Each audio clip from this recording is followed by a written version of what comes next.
Assalamualaikum warahmatullahi wabarakatuh. Perkenalkan, saya Arif Iswanto dari kelas IE22C9 dengan NIM 35221105994. Nah, baik, di sini saya akan langsung saja mempresentasikan tentang perilaku organisasi, di mana efektivitas problem solving dalam perilaku organisasi dan meningkatkan kinerja melalui keputusan yang tepat.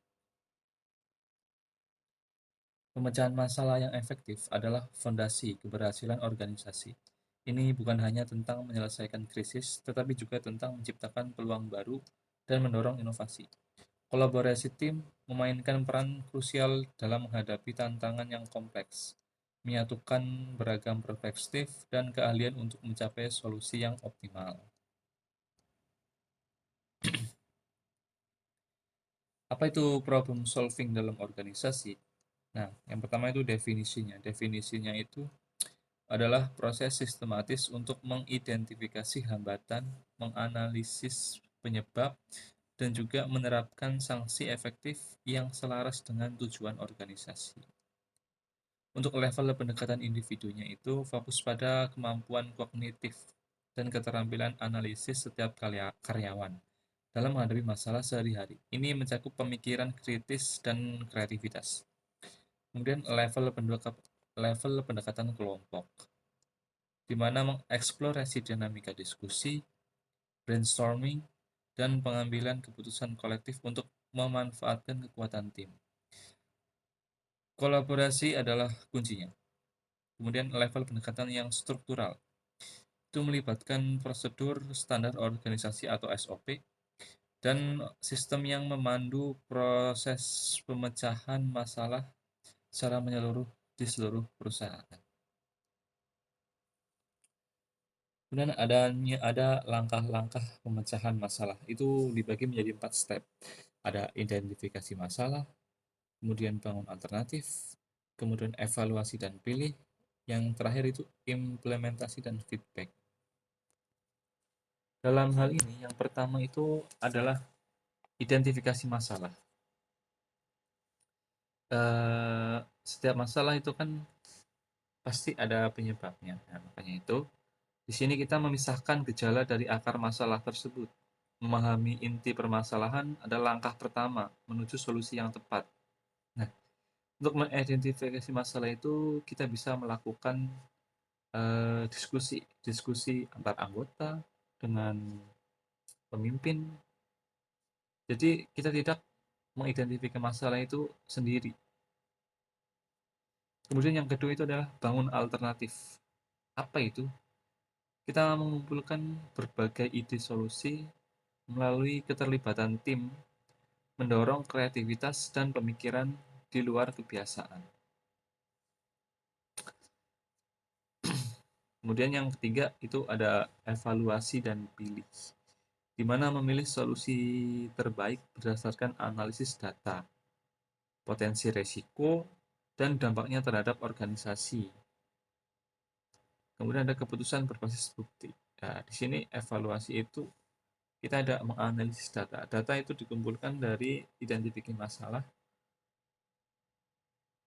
Kemudian ada implementasi dan feedback. Kita menjalankan solusi yang telah dipilih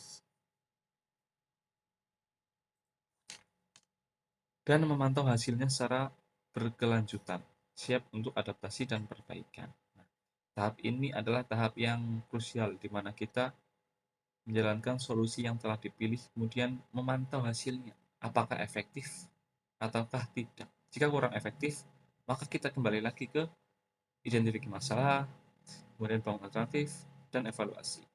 Sampai kita mendapatkan di mana masalah itu benar-benar clear dengan feedback yang baik. Kemudian ada hambatan umum dalam problem solving. Yang pertama ada bias kognitif. Bias kognitif itu adalah kecenderungan untuk membuat keputusan berdasarkan asumsi pribadi atau pengalaman masa lalu, seringkali mengabaikan fakta objektif.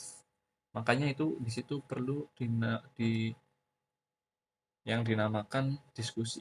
kita bisa melihat POV atau point of view dari orang lain terkait masalah tersebut, bukan cuma dari sudut pandang kita. Jadi, bias kognitif itu bisa kita hilangkan atau bisa kita kurangi. Nah, ini nih, yang kedua, ada groupthink. Tekanan untuk mencapai konsensus dalam kelompok yang dapat menghambat pemikiran kritis dan eksplorasi ide-ide alternatif. Kemudian ada komunikasi yang buruk. Komunikasi yang buruk itu seringnya memang menghambat informasi yang tidak tersampaikan dengan jelas atau efektif antar individu dapat menyebabkan itu kesalahpahaman atau keputusan yang salah. Misal, kita mempunyai pemikiran di mana kita menginginkan A dengan cara B, tetapi kan anggota kelompok lain itu menginginkan A itu dengan caranya D. Caranya berbeda, tapi tujuannya sama. Tapi jika ini tidak dikeluarkan atau kita tidak memberitahu kepada anggota tim yang lain, ini dapat menyebabkan kesalahpahaman. Padahal tujuannya sama, walaupun caranya berbeda, tapi itu dapat menjadi hambatan untuk problem solving. Kemudian ada budaya takut salah. Budaya takut salah ini hmm, memang susah dihilangkan sih. Jadi lingkungan kerja di mana karyawan enggan mencoba solusi baru atau menyuarakan ide-ide berisiko karena takut akan sanksi atau kegagalan. Ini seringnya terjadi karena seseorang itu misal dia sudah menyampaikan isi pemikirannya, kemudian ternyata ditolak mentah-mentah dengan dalih bahwa itu nggak bisa, itu nggak bisa. Padahal belum dibuktikan, belum dilakukan. Makanya itu menjadi hal yang menghambat orang itu untuk mengeluarkan ide-ide pemikirannya karena pemikirannya itu sudah ditolak mentah-mentah di depan. Selanjutnya, nah ini strategi untuk sukses. Yang pertama itu membangun budaya organisasi yang terbuka terhadap masukan, mendorong eksperimen, dan menghargai pembelajaran dari kegagalan.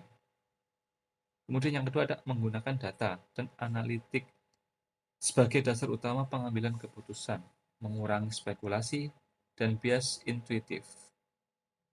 Ini sangat penting ya, untuk menjadikan data itu sebagai landasan utama, sebagai dasar untuk pengambilan keputusan. Karena itu data itu fakta. Kemudian yang ketiga adalah melatih keterampilan berpikir kritis dan analisis bagi setiap anggota tim untuk memperkuat kemampuan identifikasi dan evaluasi masalah. Yang keempat ada mendorong dialog terbuka dengan komunikasi yang transparan di seluruh tingkatan organisasi untuk memastikan aliran informasi yang akurat.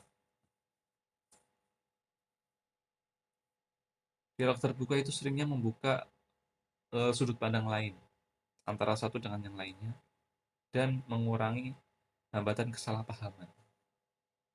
Di sini ada kata-kata atau quotes di mana masalah bukanlah penghalang, melainkan peluang untuk inovasi dan pertumbuhan organisasi. Dengan menerapkan strategi ini, organisasi dapat mengubah tantangan menjadi kesempatan untuk berkembang dan mencapai kinerja yang lebih tinggi. Tujuan pun bisa tercapai. Problem solving sukses. Sekian presentasi dari saya. Terima kasih. Wassalamualaikum warahmatullahi wabarakatuh.